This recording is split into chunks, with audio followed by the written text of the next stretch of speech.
Apakah selama proses pengajuan relaksasi ini cicilannya harus dibayar? Enggak. Ketika Anda membayar cicilan berarti Anda dianggap mampu.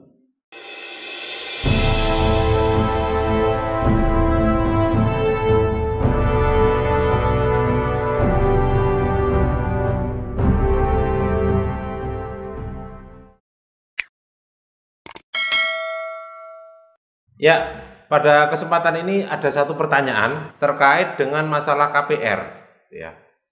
Ini begini pertanyaannya ya, saya jawab satu persatu. Sudah gagal bayar KPR 4 bulan dan mengajukan restrukturisasi, atau mungkin saat ini yang lagi ngetren itu relaksasi. Ya. Apakah selama proses pengajuan relaksasi ini cicilannya harus dibayar? Enggak.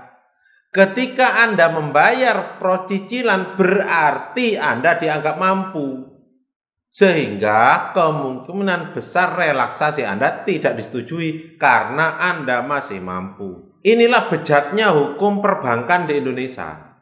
Contoh kayak gini, selama Anda masih mampu nyicil lancar, tidak mungkin Anda diberikan keringanan. Itu prinsipnya.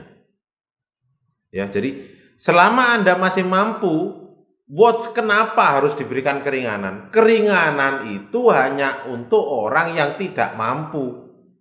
Paham teman-teman sekalian ya? Selama Anda mengajukan relaksasi, udah nggak usah dibayar. Karena Anda terdampak, sehingga kan keuangan Anda tidak mampu. Tapi kalau Anda mampu, berarti Anda tidak terdampak.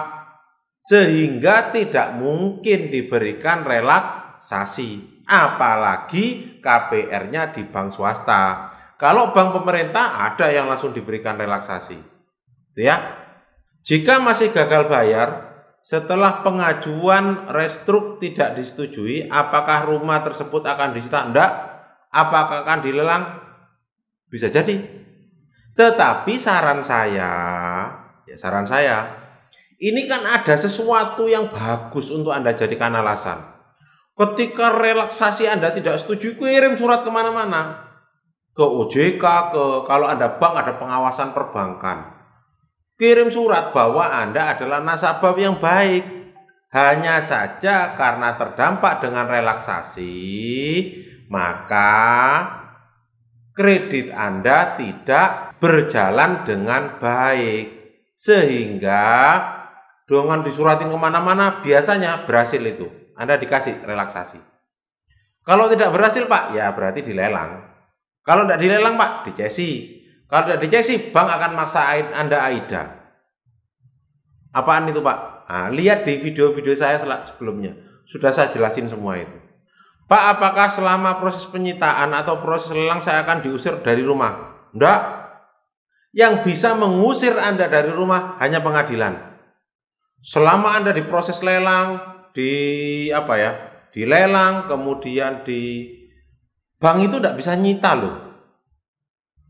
Yang boleh nyita itu hanya pengadilan, bank itu tidak boleh melakukan sita. Kalau melakukan lelang juga sama, bank tidak boleh melakukan lelang. Yang boleh melakukan lelang hanya KPKNL. Yang boleh melakukan penyitaan hanya pengadilan, orang bank tidak boleh. Apakah jika rumah tidak berhasil dilelang, saya harus bayar rumah ini cash full tanpa KPR? Enggak. Bisa, masih banyak. Hanya saja kebijakan bank ya itu berbeda-beda. Contoh nih, kayak BUMN, Anda tidak berhasil dilelang, malah enak. Kenapa? Anda bisa nyicil itu pokoknya. Jadi sudah pokok dicicil lagi kan enak, mantep malah. Kalau tidak berhasil dilelang. Big question-nya adalah bagaimana agar rumah Anda tidak berhasil dilelang. Bagaimana agar rumah Anda tidak terlelang dengan tidak melakukan pembayaran. Itu yang paling bagus. Tapi kalau bahas tentang itu, saya tidak bisa dalam forum umum seperti ini, dalam forum spesifik baru saya akan bahas. Nah, semoga jawaban saya memuaskan Anda. Kalau tidak puas, ikuti video-video saya selanjutnya, ada kok penjelasannya. Terima kasih.